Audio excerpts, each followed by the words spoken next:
Maka kita mengundang kawan-kawan di guru-guru MDA, TPQ, guru TPA. ngaji untuk kuliah di kampus kita, dan kita beri penghargaan. Penghargaannya itu pertama uang pendaftarannya itu kita bebaskan. Masya Allah. Ya kan? Bismillahirrahmanirrahim. Assalamualaikum warahmatullahi wabarakatuh. Rabbi syrah li sadri wa yassir li amri wahlul 'uqdatam min lisani yafqahu qawli. Hamdan katsiran thayyiban mubarakan fihi mubarakan alaihi kama yuhibbu rabbuna wa yarda. Allahumma salli wa sallim ala nabiyyina Muhammadin abdika wa nabiyyika wa rasulika nabiyil ummi sallallahu alaihi wasallam la nabiyya ba'da amma ba'du. Assalamualaikum warahmatullahi wabarakatuh, sahabat kampus nan di hati. Apa kabar di siang hari ini? Semoga terkabar sehat ya. Dan tentunya belajar di kampus bukan hanya tentang mengejar nilai, tapi membentuk karakter dan membangun masa depan. Wah, luar biasa. Di hari ini Bunda Nova sedikit berbeda ya daripada tampilan pertama dan yang kedua. Sekarang ada kertas. Kita hari ini bersama rektor, yaitu Ustadz Dr. Ahmad Deski SSI MA, dan di sini kita akan membahas tentang motivasi belajar. Dan terkhusus nanti akan kita bahas di IDAKU, yaitu Darul Quran Payakumbuh di institutnya. Di sini ya. Dan sebelumnya kita sapa nih sahabat. Assalamualaikum warahmatullahi wabarakatuh. Waalaikumsalam warahmatullahi wabarakatuh. Alhamdulillah Ustaz, dan kita nampaknya akan berbicara santai tapi akan mengena Ustaz. Ya. Oke, apa kabar Ustaz, sehat? Alhamdulillah. Alhamdulillah ya, luar biasa, butuh banyak persiapan ya Ustaz ya. Kalau berbicara dengan seorang rektor nih harus punya konsep ya Ustaz.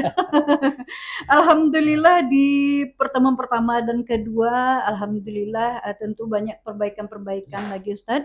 Dan hari ini kami juga meminta terima kasih sekali kepada Ustadz nih bersangkutan langsung karena mempercayai kami Zainal serta Ustazah Sari untuk mengelola podcast ini. Ya. Semoga makin berkembang dan bermanfaat dan tentunya bisa berkolaborasi dengan masyarakat sehingga masyarakat makin hari makin banyak mempercayai kampus IDAKU untuk menguliahkan anak cucu kemanakan beliau di sini insyaallah ya Ustaz. Insyaallah. Ayah Ustaz, sekarang tema kita tidak jauh dari motivasi nih Ustaz. Ya. Dari motivasi, kalau dalam artian yaitu setiap langkah kecil di ruang kuliah adalah investasi, khususnya investasi besar untuk masa depan yang gemilang nih Ustaz. Ya. Nah, tentu dalam motivasi ini kita sering terjebak nih Ustaz. Kenapa itu terjebak? Karena ada alasan-alasan, terkadang alasan itu tuh bisa difahami, terkadang tidak bisa difahami. Ada unsur ketika kita terlahir dari keluarga kaya, oh buat apa lagi kuliah? Ya. Sedangkan kuliah itu tuh merupakan investasi nih Ustaz. Tidak mungkin kita akan menjadi babu atau menjadi orang suruhan di rumah sendiri. Ya. Bahkan juga patah di jalan. Dalam artian buat apa lagi kuliah, buat apa lagi kita sudah punya uang. Toh pada ujungnya kita setamat dari kuliah kita akan mencari uang. Ya. Nah, oke Ustaz. Tidak sabar lagi nih Ustaz. Oke. Disilakan Ustaz ya tentang motivasi belajar di masyarakat. Nanti kita akan bahas tentang di IDAKU khususnya Ustaz. Ya, terima kasih Bundo. Oke Ustaz. Pertama terkait dengan paradigma yang berkembang di tengah masyarakat. Iya Ustaz. Memang kita sering mendengar kalau ada anaknya tamat SLTA. Iya Ustaz. Apalagi perempuan kan, ya. Untuk apa kuliah gitu. Atau nanti juga akan menjadi ibu rumah tangga di rumah saja. Nah, ini memang mungkin kita perlu membuka mindset kepala pikir masyarakat bahwa sebetulnya kuliah itu bukan sekedar untuk mencari kerja atau mencari uang, tapi bagaimana merubah cara berpikir. Mungkin kita nanti akan bertemu ya dengan suatu masa di mana ibu rumah tangga itu menjadi sebuah profesi, bukan sebagai sebuah kalau dulu itu kan ibu rumah tangga itu kan dianggap tidak sebuah profesi itu. Nah, sebetulnya ibu rumah tangga itu punya peran yang luar biasa dalam mendidik anak. Maka rumah tangga itu kan ibaratnya sekolah atau madrasah. Nah, di situ ada orang tua, ayah, dan ada ibu. Nah, bisa kita bayangkan, Bundo, kalau seandainya ayahnya itu sarjana, ibunya sarjana, nah tentu pola pendidikan ke anaknya jauh lebih hebat, lebih dahsyat. Nah, kalau kita dulu mungkin orang tua kita hanya tamatan SLTA, kan, hanya tamatan SMP, tapi alhamdulillah inilah hasil kita hari. Tapi kalau untuk generasi berikutnya, orang tua itu sarjana minimal, tentu akan menghasilkan generasi yang lebih unggul lagi gitu. Nah, mungkin kalau orang tua yang sarjana, mudah-mudahan anak bisa doktor gitu kan. Nah, bisa doktor atau menempuh pendidikan yang tertinggi. Nah, satu. Jadi ke depan itu pendidikan ya, mungkin tidak lagi orientasinya hanya sekedar mencari uang, tapi bagaimana di dalam keluarga-keluarga di tengah masyarakat itu bisa berperan aktif dalam mendidik generasi-generasi masa depan. Nah, karena memang tantangan ke depan itu jauh lebih berat dibandingkan dengan masa-masa lalu gitu kan. Kalau masa kita ya mungkin pulang sekolah kita ke sawah atau ke ladang atau mungkin kita mengaluan kebau nah, itu kan. Nah, kalau hari ini tentang luar biasa di mana anak-anak kita dimanjakan dengan berbagai fasilitas yang itu mungkin bisa salah kaprah juga itu seperti handphone gitu kan. Belum lagi game online-nya atau di game-game yang disediakan oleh tempat-tempat tertentu itu kan, Gamebox dan segala macam itu kan juga luar biasa pengaruhnya. Belum lagi pergaulan yang hari ini juga sangat mengkhawatirkan. Nah, baru-baru ini kita kan mendengar di daerah kita banyak kasus itu, sangat ada kasus banyak sekali. LGBT, ada kasus gay, ya, ada kasus pembunuhan itu kan, itu luar biasa. Ada anak yang dirunda. Betul. Jadi tentu ini tantangan yang sangat berat ya di masa akan datang dan butuh itu orang-orang yang terpendidik lah, yang memiliki pendidikan tinggi.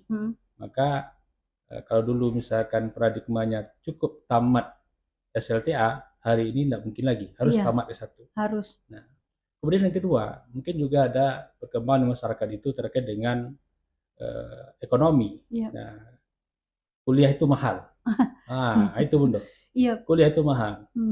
Ya, sebetulnya hari ini kuliah itu tidaklah mahal seperti yang dipikirkan itu.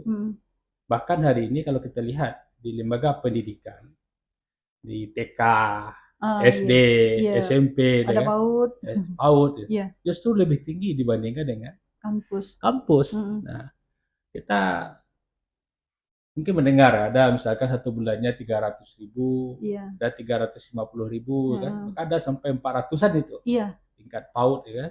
Ada 800. Ada 800 gitu kan. Nah, jadi sebetulnya cara berpikir saja yang mungkin perlu diluruskan gitu kan. Nah, kalau hari ini misalkan kuliah dengan SPP misalkan ya 1.500.000, itu per bulannya hanya 250.000. Bisa diansur ya, Ustaz? Bisa diansur. Nah, seperti di kampus kita ini kan. Kampus kita, Institut Darul Quran Payakumbuh ini kan termasuk kampus yang terbilang murah. Terbilang murah gitu kan. Kita di kampus hanya 250.000 per bulan. Itu sudah bisa kuliah. Nah, jadi tidak ada lagi hari ini semacam pemikiran di tengah masyarakat bahwa kuliah itu mahal. Ditambah lagi, sebetulnya kuliah itu kan tidak sama dengan sekolah di SLTA atau SMP. Nah, kalau kuliah waktunya itu bisa sehari atau 2 hari saja kan. Nah, bisa kita bekerja, bekerja. Nah, kalau waktu SMA dulu mungkin full sekolahnya dari pagi sampai sore. Apalagi full day.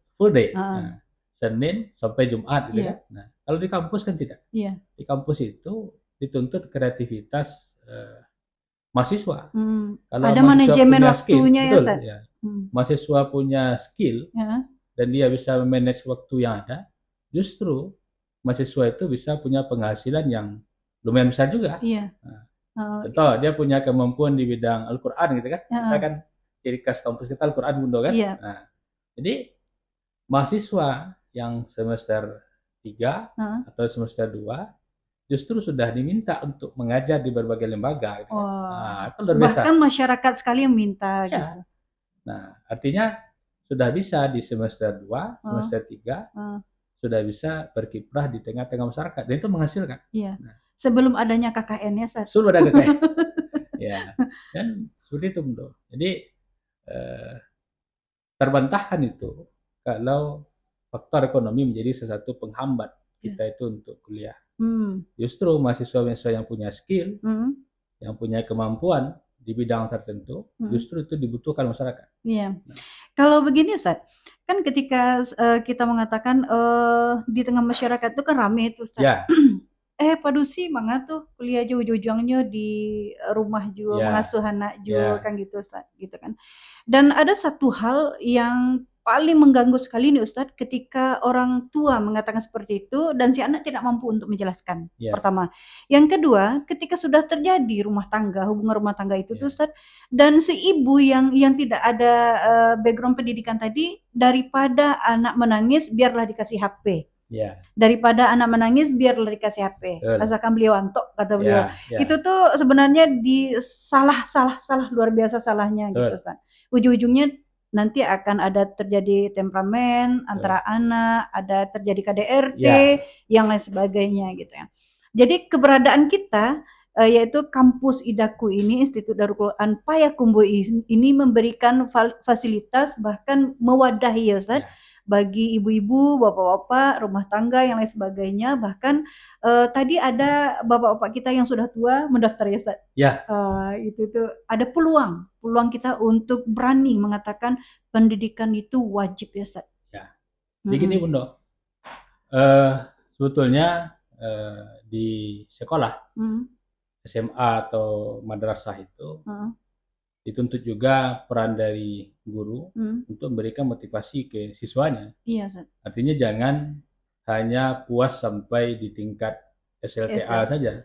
Tamat madrasah aliyah, udah anak laki-laki tingkat para dan padusi mungkin tunggu jodoh setahun 2 tahun nikah, kan? Nah, perlu juga motivasi itu di tingkat sekolah, mungkin di SMA atau di madrasah aliyah itu. Yang kedua, betul. Memang dampaknya itu dirasakan setelah mereka membina rumah tangga. Itu kan terasa dampaknya. Tadi kita katakan bahwa akan berbeda ibu rumah tangga tamat S1, tamat S2, tamat S3 dibanding dengan tamat SMA. Iya, betul. Pola pikir berbeda. Mulai dari pola pengasuhan dan segala macam. Nah, maka kita di kampus kita ini, Institut Darul Quran Payakumbuh ini, kita juga buka peluang buka peluang kepada ibu-ibu, bapak-bapak yang sudah berumah tangga, untuk tetap bisa belajar, kuliah. Nah, kan kalau kata hadis itu kan, tentulah ilmu dari buayan sampai ke liang lahat. Nah, maka kita buka peluang dan alhamdulillah banyak juga mahasiswa kita itu yang sudah berumah tangga. Ya, apakah usianya 20 tahunan atau 30 tahunan, bahkan ada yang lebih gitu kan, lebih dari itu, mereka tetap semangat untuk belajar, dan harapannya tentu dengan bisa belajar di kampus ini bisa merubah cara berpikir tadi. Bahkan dulu Ustadz, ketika kami masih status mahasiswa nih Ustadz, ada nih yang mahasiswa yang sedang hamil, banyak tuh yang sedang hamil, itu tuh tidak mempengaruhi ternyata Ustadz. Tidak.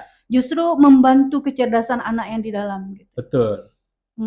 Makanya kita, mahasiswa kita ini kan juga ada yang ketika kuliah dapat jodoh, kan? Udah menikah. Dan ternyata juga tidak menghalangi untuk bisa sarjana. Maka mungkin kalau dulu misalkan kuliah itu ya kuliah aja dulu. Nah, nanti setelah kuliah wisuda baru menikah. Nah, itu kan. Nah, ternyata hari ini dari beberapa kasus yang kita lihat itu ada mahasiswa yang mungkin di semester 6, semester 7 dapat jodoh dan kemudian mereka menikah dan kuliahnya selesai juga gitu kan. Iya, alhamdulillah. Gitu Tidak kan. mengganggu ya, Ustaz? Tidak mengganggu ya. Maka Justru tergantung membantu. tadi Bunda. Bagaimana cara berpikirnya.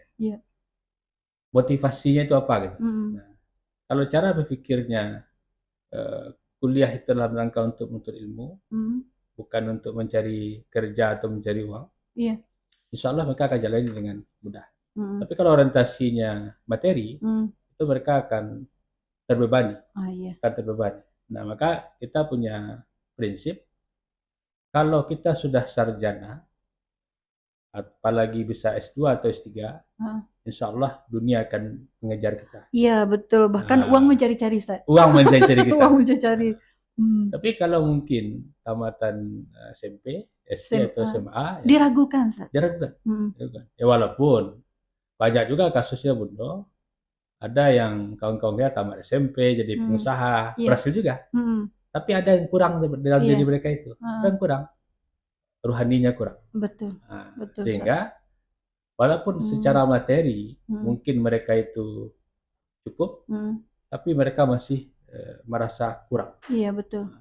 Maka kita banyak melihat itu ketika mereka sudah sukses, sudah punya penghasilan besar, itu mereka berbalik itu mencari ilmu, kan? Iya.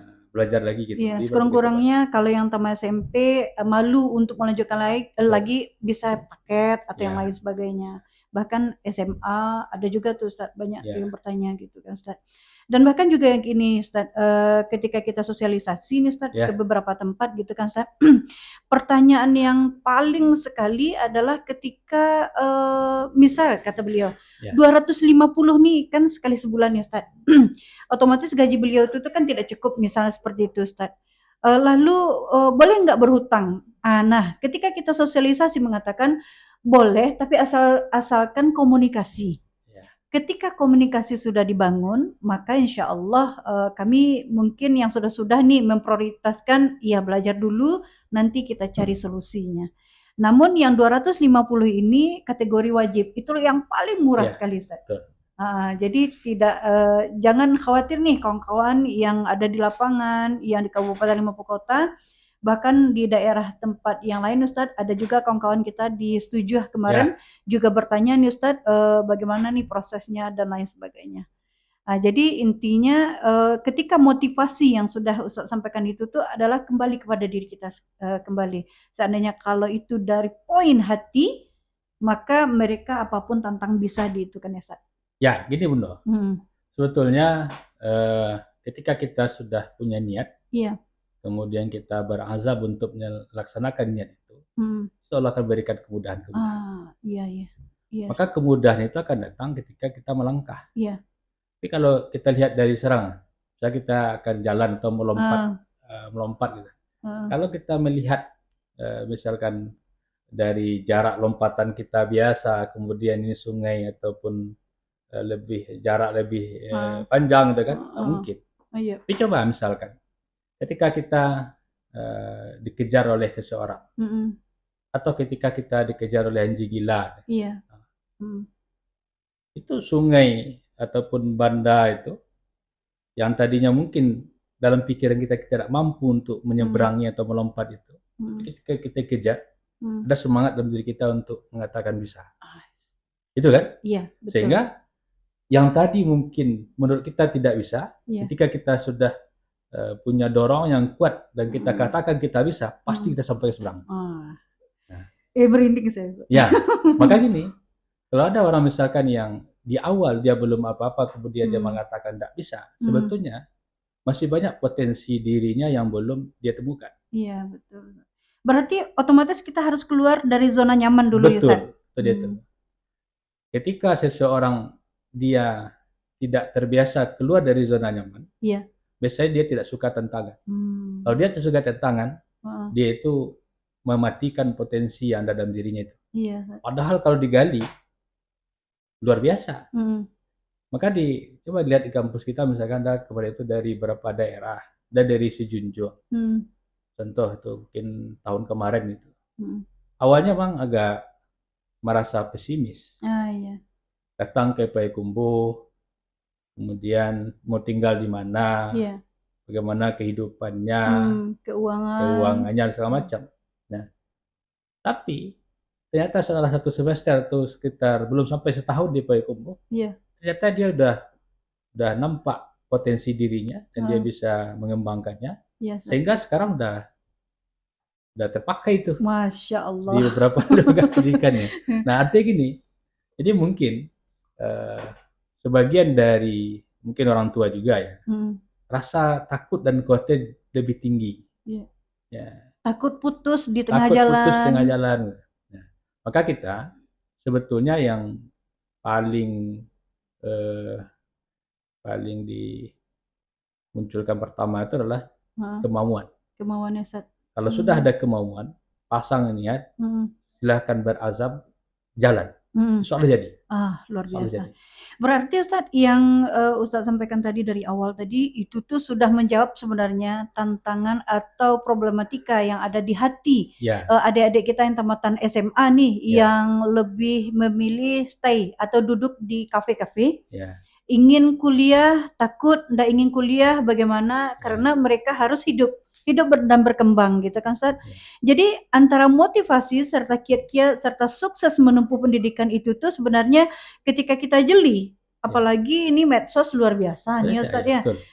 Apalagi seandainya kalau kita itu tidak mau membaca, otomatis ya sampai di situ. Kalau tidak ingin mengetahui ya sampai di situ ya Ustaz. Ya. Jadi gini Bunda. Kalau dulu mungkin ada semacam pemikiran tengah masyarakat itu, kuliah itu di negeri.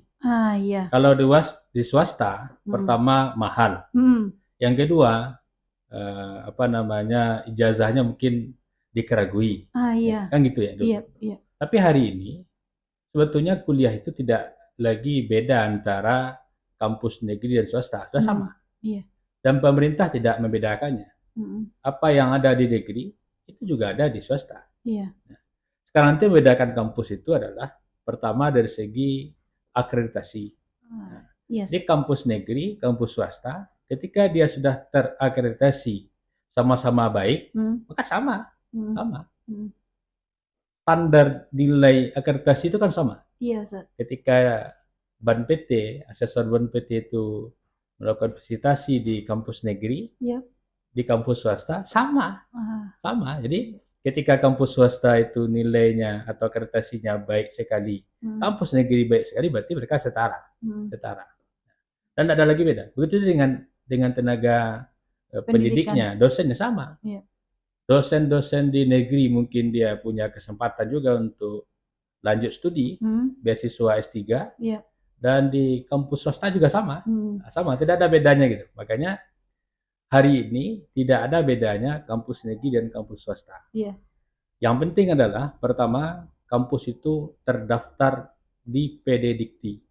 Ada izin personalnya. Kalau izin personalnya ada, itu dia akan terdaftar di PD Dikti. Dan mahasiswa hari ini harus cerdas. Nah, ketika memilih kampus itu, pastikan kampusnya itu ada di PD Dikti, Pangkalan Data Perguruan Tinggi itu. Bisa dibukanya di Google. PD Dikti, klik, dan nanti masuk ke dalam, cari kampus yang dituju, lihat ada nggak kampus itu di PD Dikti. Nah, karena kalau kampus tidak ada di PD Dikti, maka ijazahnya sudah dipastikan kalau nanti dia dapat ijazah, sudah dipastikan ijazah tidak akan laku itu. Ijazah bodong itu. Nah, yang kedua, yang penting itu adalah akreditasi. Nah, akreditasi. Karena kampus yang tidak terakreditasi itu pasti tidak akan bisa hari ini mengeluarkan ijazah. Jadi kalau ada kampus dan dia tidak terakreditasi, kemudian dia wisuda, ya kan, wisuda, dan dia memberikan ijazah kepada mahasiswa, sudah bisa dipastikan ijazah palsu. Yang ketiga, bagi yang sudah daftar di perguruan tinggi, dia harus cermat juga. Coba cari datanya di PD Dikti itu, Pangkalan Data Perguruan Tinggi tadi. Adakah namanya di situ? Nah, kalau nama tidak terdaftar, maka siap-siap juga itu. Dia tidak akan bisa tamat di kampus itu, walaupun kampusnya tadi terdaftar kan, tapi mungkin kampus lalai atau apa, sehingga tidak terinput namanya. Iya. Maka juga tidak akan bisa wisuda. Kalaupun nanti wisuda dipaksakan oleh kampus kemudian diberi ijazah, sudah dipastikan ijazah tidak asli atau bodong ya. Berarti risikonya Risiko kita sebagai ya. mahasiswa, Ustaz. Di hari ini bagi alumni perguruan tinggi yang tamat itu dia sudah bisa mengakses ijazah itu online. Wah, Masya Allah. Sekarang itu ada namanya penomoran ijazah nasional. Iya. Jadi nanti tidak ada lagi legalisir ijazah. Nah, itu sudah mulai dari tahun 2018-2019 dan kita sudah mulai itu dari awal-awal itu 2018 masalah. Itu kita sudah memakai PIN itu penomoran ijazah nasional. Di saat kampus mungkin masih tahap sosialisasi segala macam, tapi kita sudah mulai itu. Sehingga ijazah angkatan pertama kita 2018 itu yang sudah mulai ada penomoran ijazah nasional tadi. Nah, dan ke depan itu para penerima kerja tidak lagi butuh legalisir. Jadi ketika ada ijazah masuk ke tempat mereka, mereka hanya melihat nomor aja tuh. Ada nggak nomor ijazahnya? Kalau ada, mereka bisa cek langsung itu ke web sivil ya. Cek di situ, nanti akan muncul betulkah dia itu alumni kampus itu atau tidak. Iya betul. Maka tidak ada lagi itu. Orang punya ijazah tapi masih dipertanyakan dia tamatan dari kampus itu. Iya, iya, betul. Gitu, Bunda. Nah, jadi yang ketiga, yang berikut. Dulu ada istilahnya kuliah itu harus keluar. Jadi keluar daerah atau keluar provinsi atau sampai ke pulau seberang gitu kan. Nah, sebetulnya tidak ada beda hari ini. Dulu kenapa orang misalkan ingin kuliahnya di ibu kota? Atau ingin kuliahnya ke Jakarta atau ke Malang atau kemana gitu. Yang pertama, dulu mungkin beranggapan bahwa di situ buku-buku atau referensi cukup tersedia. Nah, kalau hari ini, dimanapun kita kuliah, itu buku-buku bisa kita akses. Iya, digitalisasi. Kalaupun di kampus atau pustakanya belum tersedia, tapi banyak buku-buku digital yang bisa diambil, bahkan gratis. Hari ini Pustaka Nasional juga punya pustaka digital, yang mana kita bisa pinjam buku secara online, dan nanti kita bisa baca, dan nanti akan bisa kita kembalikan. Iya, luar biasa. Tambah lagi, hari ini Bunda banyak aplikasi-aplikasi yang semacam maktabah samilah gitu kan. Ya intinya, kalau dulu misalkan kenapa harus ke ibu kota? Kalau jawaban dulu tuh karena di situ referensinya cukup. Itu terbantahkan hari ini. Nah, yang kedua, mungkin dari segi pengalaman. Nah, sebetulnya kuliah itu tergantung orangnya. Betul. Kalaupun dia kuliah di ibu kota, tapi dia di situ tidak melakukan apa-apa, lebih baik dia kuliah itu di daerah, tapi dia melakukan apa-apa. Contoh, kalau di ibu kota dia kuliahnya dari kos ke kampus, pulang, kampus ke kos lagi gitu kan. Nah, berarti dia tidak punya pengalaman apa-apa. Tidak ikut organisasi atau gimana gitu. Jauh lebih bagus mahasiswa di daerah yang dia itu bisa berkontribusi di daerahnya dan bisa aktif di berbagai organisasi. Ya ada beda lagi. Apalagi di Idaku selain kita mengaji bisa jadi ulama, bisa kaligrafi, bisa semuanya bisa sini insya Allah. Bisa. Makanya kampus kita di Institut Darul Quran ini memang kita itu akan membekali mahasiswa dengan berbagai skill yang itu bisa siap pakai. Contoh, ketika mahasiswa itu nanti belajar kaligrafi, kemudian itu ditekuninya, itu nilai jualnya tinggi. Atau yang kedua, ketika mahasiswa itu nanti punya kemampuan di bidang Al-Quran, irama, nagam, ya, kemudian dia punya hafalan, ya, itu dicari di mana-mana, jadi kemana-mana. Banyak lembaga hari ini yang minta ke kampus kita tenaga untuk mengajar di tempat mereka, dan kita tidak mampu atau belum mampu untuk memenuhi semua. Masih banyak yang minta. Maka kita sangat berharap kepada mahasiswa kita terutama untuk meningkatkan kemampuannya ini, sehingga bisa berkontribusi lebih besar di tengah-tengah masyarakat. Dan bagi alumni SLTA, Jangan ragu. Iya. Jangan ragu. Ya mungkin hari ini potensinya belum nampak. Iya, betul. Masuk ke kampus, terutama di kampus kita ini nanti kan digali oleh para dosen. Ketika potensinya sudah muncul dan itu diasah, dia sudah bisa diturunkan dan terjunkan ke lembaga-lembaga pendidikan atau ke masyarakat lah. Wah, luar biasa. Gitu benar ya. Dan begitu juga sedikit informasi nih Ustadz, sebagai alumni alhamdulillah kita juga dinobatkan sebagai tokoh story impact Ustadz di Pustaka Nasional, apa namanya itu, Bung Hatta, dan atas nama sebagai peneliti Ustadz. Alhamdulillah. Peneliti ya, karena alhamdulillah bermanfaat sekali jurusan IAT itu Ustadz. Alhamdulillah. Ilmu Al-Quran Tafsir. Jadi kalau kita lihat hari ini kiprah alumni kita, walaupun kita berdiri tahun 2010, sekarang 2025 lebih kurang 15 tahun. Tapi alhamdulillah kiprah alumni kita itu di berbagai bidang nampak. Alhamdulillah. Alumni kita ada yang PNS, baik sebagai guru maupun di Kementerian Agama ataupun di tempat lain. Anggota dewan ya, Anggota dewan. Alumni kita juga ada anggota dewan. Alumni kita juga ada pengusaha. Lengkap gitu. Jadi kalau misalkan hari ini kita data alumni dulu kan Staida namanya. Alumni Staida itu bisa apa gitu kan? Ternyata terjawab. Dia bisa apa saja. Iya, betul. Bisa apa saja. Betul. Gitu kan. Dan berkaitan tentang masalah digital nih Ustadz, tantangan terbesar yang dihadapi oleh pelajar atau calon mahasiswa dan mahasiswa ke depannya di era digital ini apa nih Ustadz? Nah, sebetulnya pertama kita itu tidak bisa menutup diri dari proses digitalisasi. Karena memang di saat ini itu sesuatu yang sudah urgen.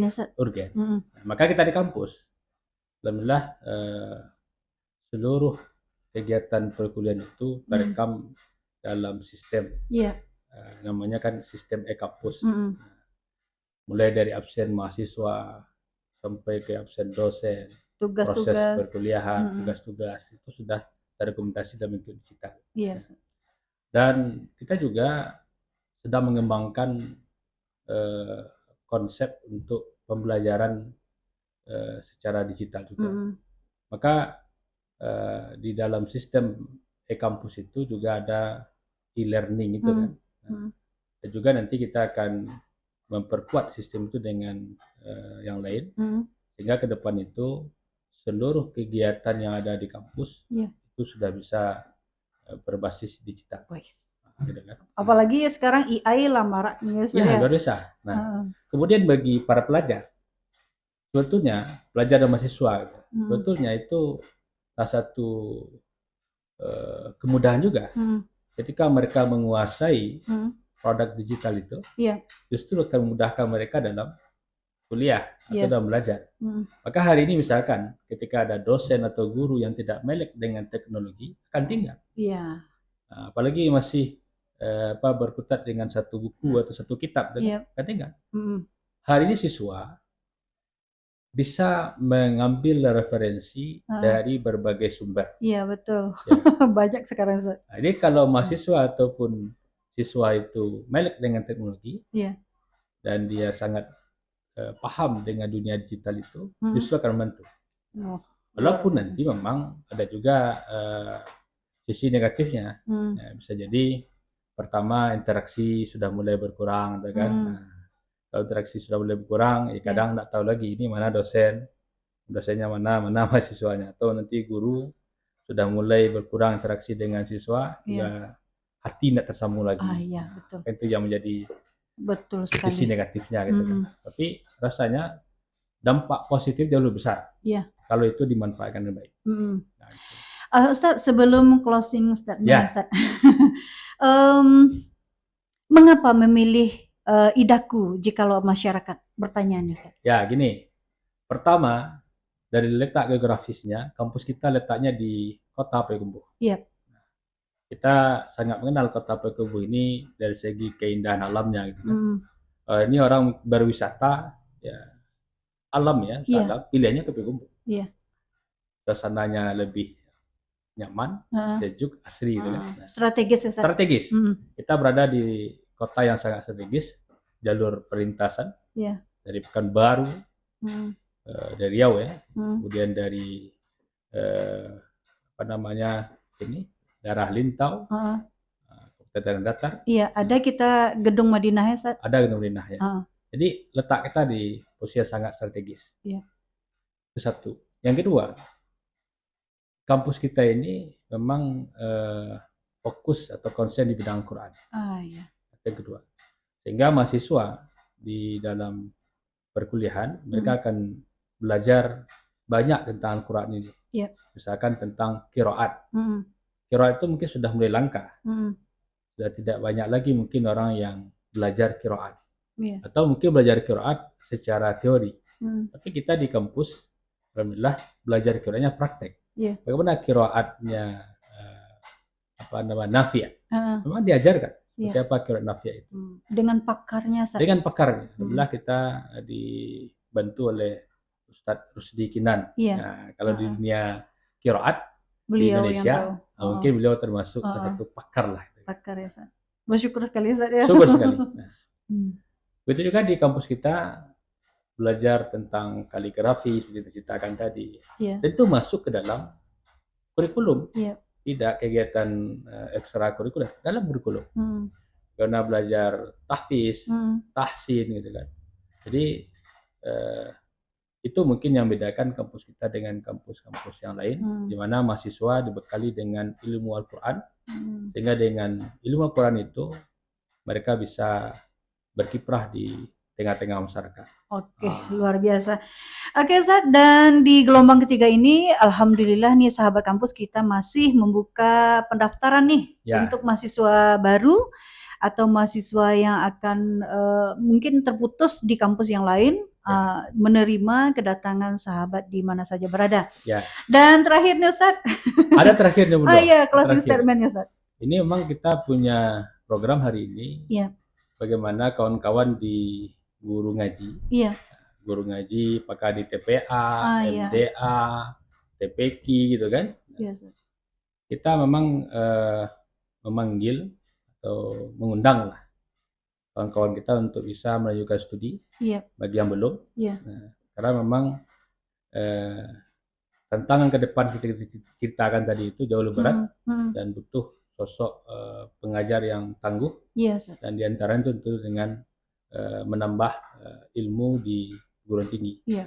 Maka kita mengundang kawan-kawan di guru-guru MDA, TPQ, guru ngaji untuk kuliah di kampus kita dan kita beri penghargaan. Iya. Penghargaannya itu pertama uang pendaftarannya itu kita bebaskan. Masya Allah. Ya kan?